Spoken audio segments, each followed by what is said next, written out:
Hi, I'm Diana Chow. Thank you so much for tuning in to hear my story. I'm a 21-year-old Chinese American, first generation, living in Southern California, and I am super grateful for this chance to talk a bit about my experience with mental health and mental illness. So a little bit more about me first. I am right now the founder and executive director of Letters to Strangers, or L2S, which is currently the largest global youth for youth mental health nonprofit. We seek to destigmatize mental illness and increase access to affordable and quality treatment, particularly for youths aged 13 to 24. I'll talk more about L2S later on as I integrate it into how my story led me to founding it. But that's, I think, a good enough overview for now.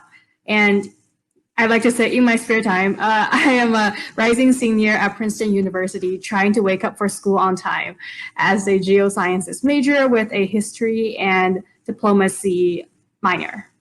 So yeah, I guess my story starts maybe when I was 9 years old. Actually, it starts a little bit earlier than that, but the main thing happened when I was 9. So I was born in a rural place in China's poorest province, Guizhou. So I'm an ethnic minority. We live in our own autonomous ruling zone in China, and we are very rural, very poor, and very much nature focused, and just a farming sort of community.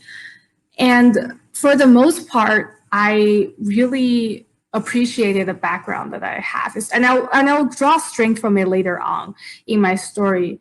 But everything pivoted when I was about 9 and my family moved to the US. We were the first people in our family to not only just leave our province, but to leave the country.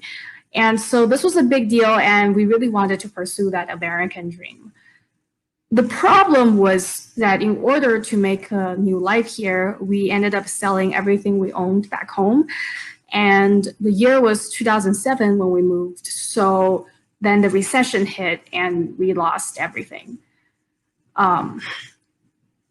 So I remember times when we wouldn't have electricity, when we wouldn't have water, when we would be in a motel, when we would take vacations by eating microwavable rice and driving a little bit further out than usual.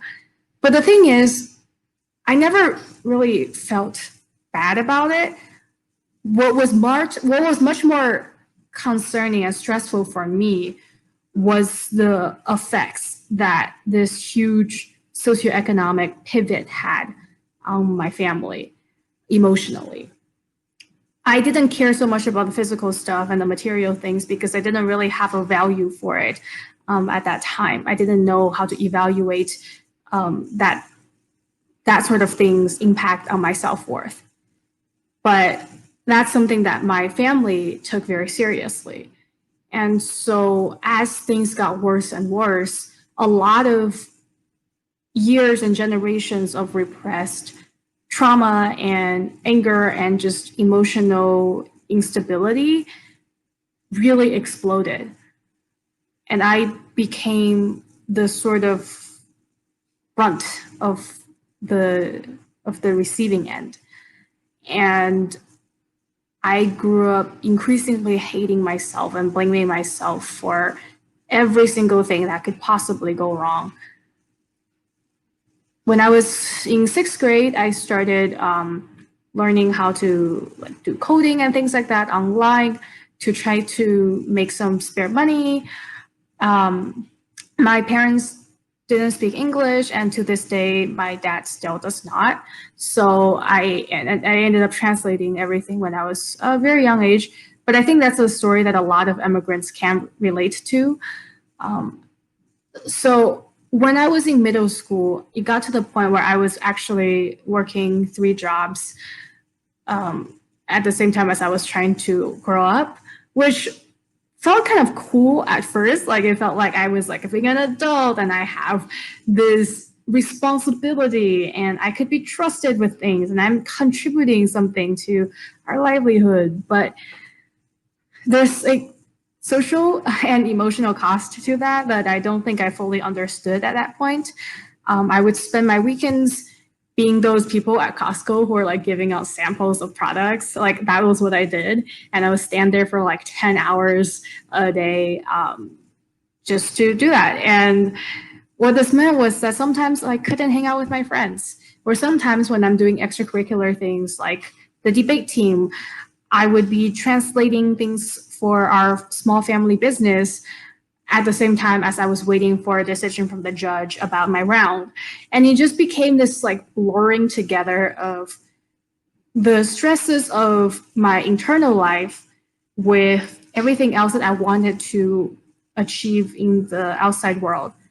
But those stresses combined together require, I think, a certain level of emotional maturity that I didn't have at the time. So by the time I was 13 years old, I was diagnosed with bipolar disorder. I felt extremely not just lost, but like I deserved to be lost. I say this oftentimes, which is back then, one of the main things that I believed was that I didn't deserve the air that I breathed. I truly, and it's sometimes it's like astonishing to me to think back on it, but it's like I hated myself so much to the point where I thought that like suffering is not enough, like I should just go away, disappear permanently. So I ended up attempting suicide several times. The thing about it is I was very lucky that people found me, but I didn't really believe in what they were telling me to try to make me feel better when they did. And so I just kept going. And then for the very final time, when I was about 14, my little brother was the one who found me. And that changed everything for me. I remember thinking to myself that no matter how dark my world got, there's no way I could ever drag him down with me. Up till this point, my brother was very much like, he was more than just a brother to me. You know, I don't want to say he was like my child or anything, but it was like, the thing is, because my parents were at work all the time, like from like 6, 7 a.m. until like midnight, and because of all the internal things that were happening in my family, I acted sort of like that caretaker figure for my brother, which I think is also something a lot of immigrants and people from living below the poverty line, et cetera, can relate to. So my brother meant a lot to me. And I knew that I had this like responsibility that I had given to myself, which is, I have to try to make sure that he grows up a good, happy, healthy kid. And I wanted to be a good role model for him. And I was trying to achieve a lot in school and in my extracurriculars to be that example for him. And then here I was in the most vulnerable moment possible as he found me. So I wanted to heal. But the thing is, the American healthcare system kind of sucks. Like, I think it's partly that, so like my family, as an immigrant family, as a first generation who didn't speak English, we didn't really know how to navigate the healthcare system. Second of all, there's like the whole stigma around seeking like, chronic mental health care, and also at the time, I and also my parents were really just living in denial that I had any concerns. And then, of course, there's also this whole idea that because a lot of these doctors and therapists, et cetera, are white, they don't really understand the cultural elements that contribute to the way that I felt. And I think that's a big thing, is that I've had a lot of experiences over the years of people trying to demonize my culture and my heritage and use that as an excuse for why they think I'm the way that I am. And sure, maybe some traditional aspects of it did impact me, but I don't want it to be seen as if me being born into this culture means that I am doomed or whatever else. Like there's so much healing and power and ancestry and just sheer strength in the culture that I grew up with that helped me along my healing journey. And to discredit that is, I think, a disgrace. So, at this point, I decided to see what I can do on my own to also start the healing journey, because I didn't really know how to fully navigate the healthcare system. And so I started writing letters. Now, I had loved writing for a long time, but I didn't really write letters before. And then this time I was writing letters to just strangers. And it just illuminated something for me, where I realized that even though I was trying to be so kind and empathetic to these strangers that I've never met, I couldn't do the same thing for myself. And I asked myself why that is. And as I wrote to these strangers, I started to realize that I have a voice, I have a story worth telling, that writing is humanity distilled into ink. So after a while, I figured if this is something that can help me, maybe it can help others as well. So that's when I started the Letters to Strangers student club at my high school. Now, at first, I didn't really think anything of it. It was just sort of like a little thing I wanted to do for my own soul. But I was very much still living in that stigmatized mindset. So I only told, I think, like 1 or 2 friends about my bipolar diagnosis, and most other people, I told them that this club was like a educational sort of thing. We were talking about writing and, donating writing supplies to other places. So I wasn't obvious about the mental health connection, and specifically my mental health connection. I was afraid of what people would think. And for the first few meetings, I had to like bribe my friends with pizza at lunch to come to join us. But over time, more and more people started to really enjoy it as just out of their own volition. And people started to come more often. We started getting people from other places who are interested in doing something similar, aka start a chapter of Letters to Strangers, and I was just blown away. But at the time, I still didn't really think this was something that I was going to really try to grow or anything. Like, I was still really afraid of coming out with my own story.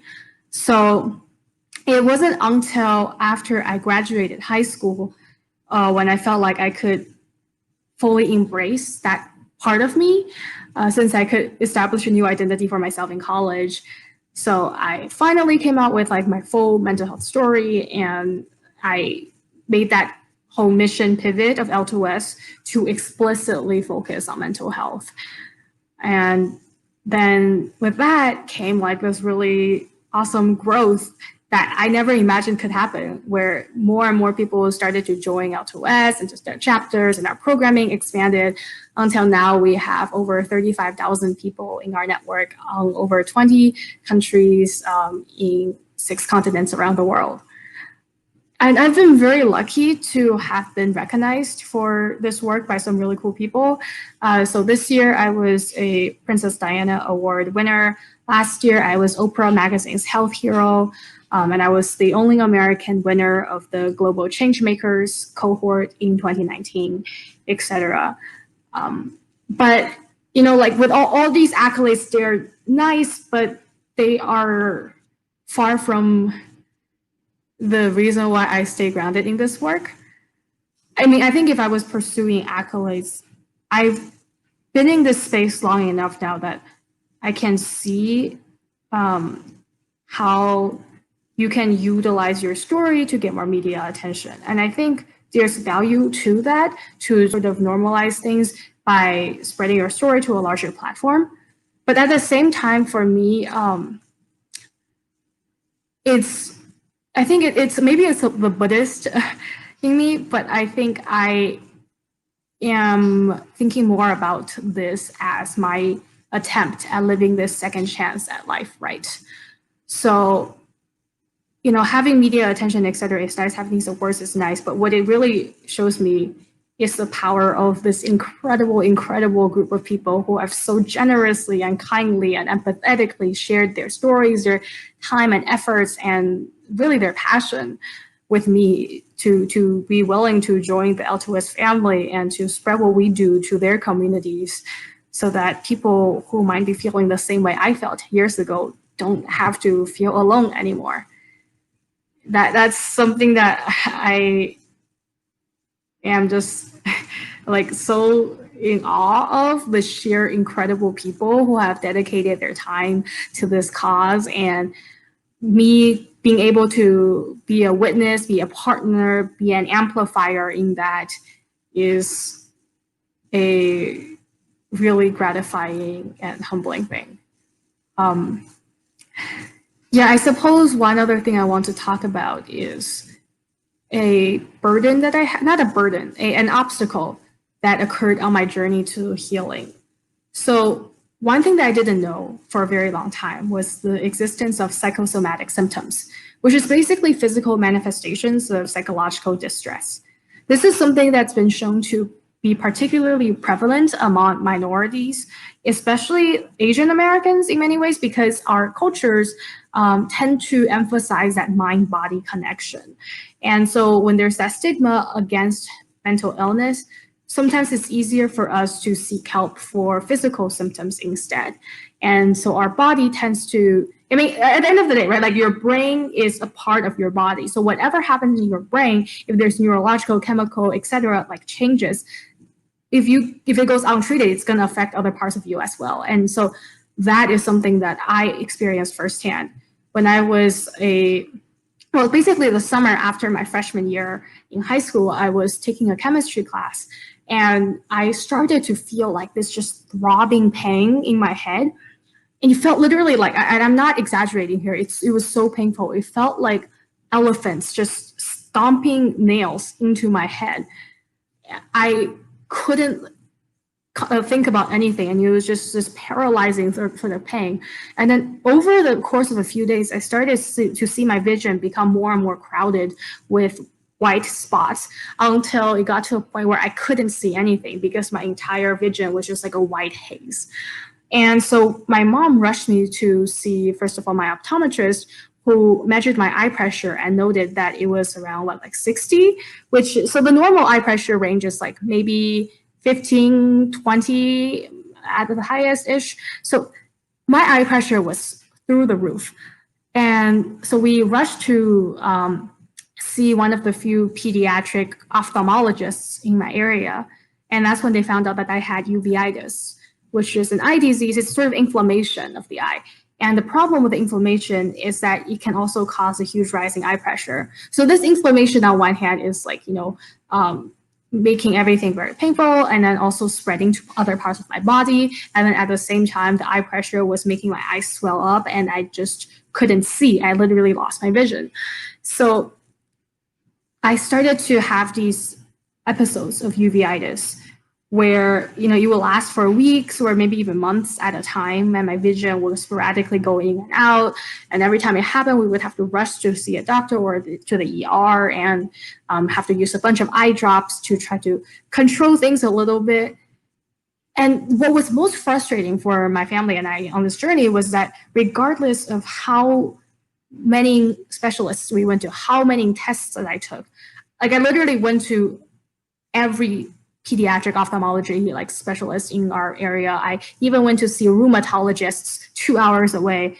No one could figure out what was the cause. And these episodes, they would just come and go so randomly that I started to just constantly assume that at any moment, maybe I'm going to lose my vision. And the worst came when I was a sophomore in high school. That year in February, I was at Stanford for a debate tournament, and I started getting these headaches again. And by the time I came back home, my vision was gone. But this was the worst time because at the same time, that following day, I woke up and I was throwing up blood. And I couldn't figure out what was going on. Like my family just freaked out, and my head was just feeling like it was going to explode at any second. So my mom rushed me to the ER. And that's when they found out I had like a huge episode of uveitis, and that inflammation was quickly just spreading to other parts of my body to the point where I had a 110-degree Fahrenheit fever, and I couldn't hold down anything, not even water, and I soon basically lost my hearing as well. Like everything was just so inflamed, and I I felt like I was basically unconscious, and I legitimately thought I was going to die. I have never felt so much pain in my life. And I went into a very deep sleep for a while. When I woke up, I said this kind of as a funny joke, but I woke up and my mom was there. She was like super stressed out and worried. But I asked her, I was like, so what day is it? What time is it? So she told me that it was a few days later and what time it was, etc. And I was like, oh my God, I'm going to miss AP Chem. And that's when I realized, wow, these are, the juxtapositions of life, right? Like when you have all these other things that's going on, you try to find solace and stability in more socially accepted things, like trying to achieve academic success and blah, blah, blah. So point being, it was only until very recently, a few years ago, when I was attending I was attending the NAMI National Conference as an exhibitor. So I'm a photographer. I'm a conceptual photographer. And at the time, my studio is Moon Glass Studios. So at the time, I was doing a photography exhibition at the NAMI National Convention on mental health art.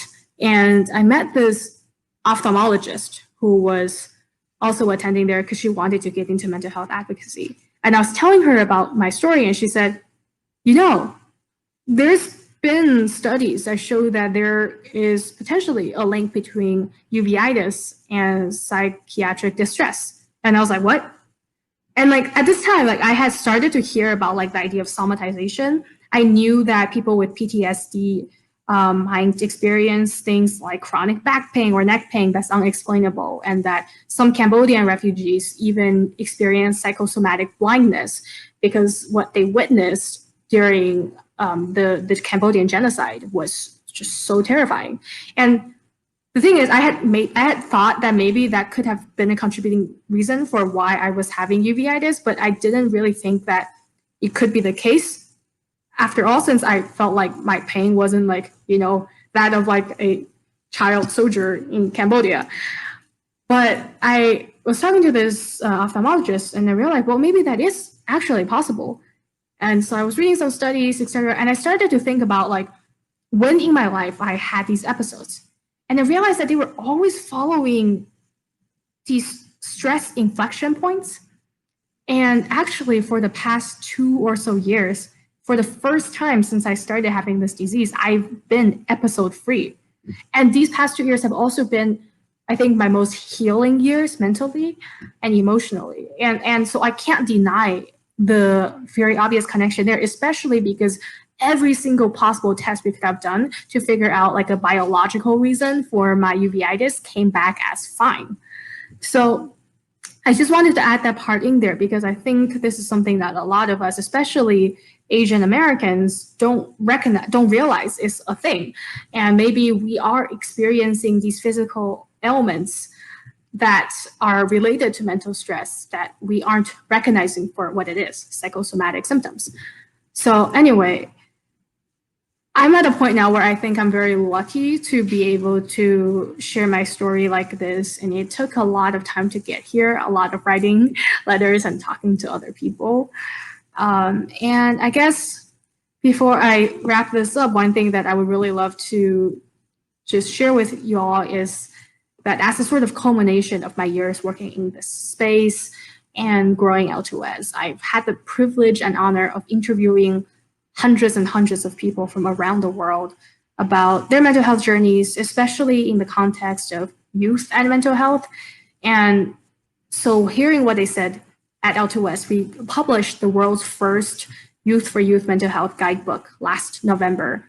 And it's this 80,000 word, fully illustrated A to Z of mental health. And it covers things like the basics, like types of mental disorders and how to navigate the healthcare system. But it also goes deep into intersectional things that I wish I had like information and education on back when I was a kid. So things like how race, ethnicity, religion, etc. affect mental health. And so this book was written entirely by 14 to 21-year-olds, but also reviewed by medical and industry professionals and experts from around the world. And if you want, you can download it in black and white for free on our website, letterstostrangers.org, or you can support us by purchasing a digital or physical full color copy and enjoy all the wonderful art. So that's kind of the gist of my story. If you're interested in learning more, you can follow us on social media at L, the letter L, the number 2, the letter S, mental health. So at L2S mental health. And that's all. Well, so thank you so much for listening. My name is Diana Chow, and my story is my superpower.